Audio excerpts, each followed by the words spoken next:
ಇವತ್ತು ಏನು ಮಾಡೋಣ ಅಂತ ಯೋಚನೆ ಮಾಡಿ ಸಾಕಾಯಿತು. ರಾತ್ರಿ ಆಗಿಬಿಟ್ಟಿತ್ತು. ಮಳೆ ಅಂತೂ ಹೆವಿ ಮಳೆ ಬಂದೋಯ್ತು ಇವತ್ತು. ಗೊತ್ತಿಲ್ಲ, ಸಿಕ್ಕಾಪಟ್ಟೆ ಅಷ್ಟು ಬಿಸಿಲಿತ್ತು. ಮಳೆ ಬಂದಿದ್ದು ಒಳ್ಳೇದೇ. ಅದಕ್ಕೆ ಸ್ವಲ್ಪ ಬಜ್ಜಿ ಮಾಡ್ಕೊಳ್ಳೋಣ ಅಂತ ನಮ್ಮ ಮನೆಗೂ ಗೆಸ್ಟ್ ಬಂದಿದ್ದರು, ನಮ್ಮ ಮನೆ ಮೇಲ್ಗಡೆಯವರೇ. ಖುಷಿ ಆಯಿತು ಬಂದಿದ್ದು. ಅದಕ್ಕೆ ಏನು ಮಾಡೋಣ ತಿಂಡಿ ಅಥವಾ ಏನೋ ಮಾಡ್ಕೊಂಡು ತಿನ್ನೋಣ ಅನ್ನೋದಕ್ಕಿಂತ ಮುದ್ದೆ ಮಾಡೋಣ ಅಂದ್ಕೊಂಡೆ. ಅದಕ್ಕೆ ರಾಗಿ ಹಿಟ್ಟು ಇರಲಿಲ್ಲ. ಸೊ ಫಾಸ್ಟಾಗಿ ಆಗೋದಂತ ಅಂದ್ಬಿಟ್ಟು ರೊಟ್ಟಿ ಮಾಡಿದೆ. ರೊಟ್ಟಿಗೆ ಕುಂಬಳಕಾಯಿ ಪಲ್ಯ ಮಾಡಿದ್ದೀನಿ. ಜೊತೆಗೆ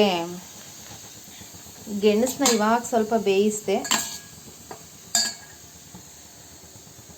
ಇಷ್ಟು ಮಾಡಿ ಇಟ್ಟಿದ್ದೀನಿ. ಈಗ ಸದ್ಯಕ್ಕೆ ಉಪ್ಪು ಸಾಂಬಾರಿದೆ, ಹೆಂಗಿದ್ರೂ ಊಟ ಮಾಡ್ಬೋದು. ರೈಸ್ ಇದೆ, ಅದಕ್ಕೆ ಖಾರ ಅರ್ದಿರೋದಿದೆಯಲ್ಲ. ನಾನು ರೊಟ್ಟಿ ಅಂತ ಅಂದರೆ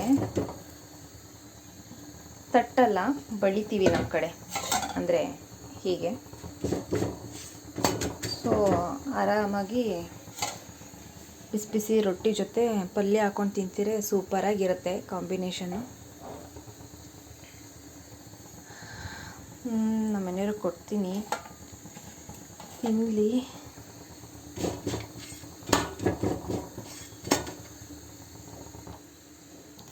ಬಿಸಿ ರೊಟ್ಟಿಗೆ ಸ್ವಲ್ಪ ತುಪ್ಪನ ಹಾಕಿ ತಿಂದರೆ ಸೂಪರಾಗಿರುತ್ತೆ. ಅದೇ ಕೂಡ ಮೆಲ್ಟ್ ಆಗಿಬಿಡುತ್ತೆ. ನೋಡಿ, ಇದನ್ನು ಬಿಚ್ಚಿದ ತಕ್ಷಣ ಬಿಸಿ ಬಿಸಿ ಹೊಗೆ ಬರ್ತಾ ಇದೆ. ಸೊ ಹಾಕ್ಕೊಡ್ತೀನಿ.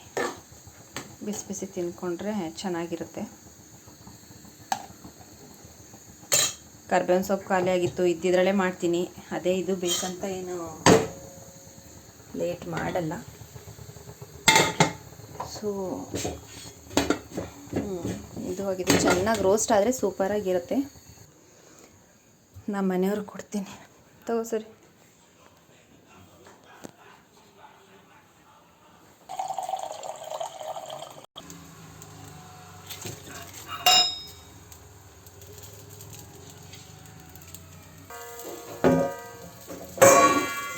ಪ್ಲೇಟ್ ಡಬ್ಬ ಹಾಕ್ಬಿಟ್ಟು ಆಮೇಲೆ ತೆಗ್ದು ಹಾಕಿದ್ರೆ ಸೂಪರಾಗಿರುತ್ತೆ.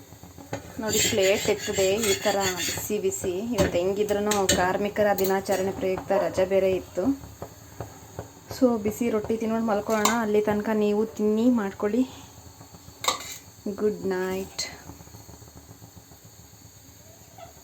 ನಾನು ಮಾಡಿಟ್ಟಿದ್ದೀನಿ, ನಮ್ಮ ಮನೆಯವ್ರಿಗೆ ಕೊಟ್ಬಿಡೋಣ. ಇದಂತೂ ಮಾಡ್ಕೊಂಡು ತಿನ್ನೋಕ್ಕಾಗಲ್ಲ, ಬಿಸಿ ಬಿಸಿದ ತಿನ್ಕೊಂಬಿಡ್ಬೇಕು. ಅಲ್ಲೇ ಮಾಡ್ಕೊಳ್ಳೋದು ತಿನ್ಕೊಳ್ಳೋದು ಕ್ವಿಕ್ಕಾಗಿ ಆಗುತ್ತೆ.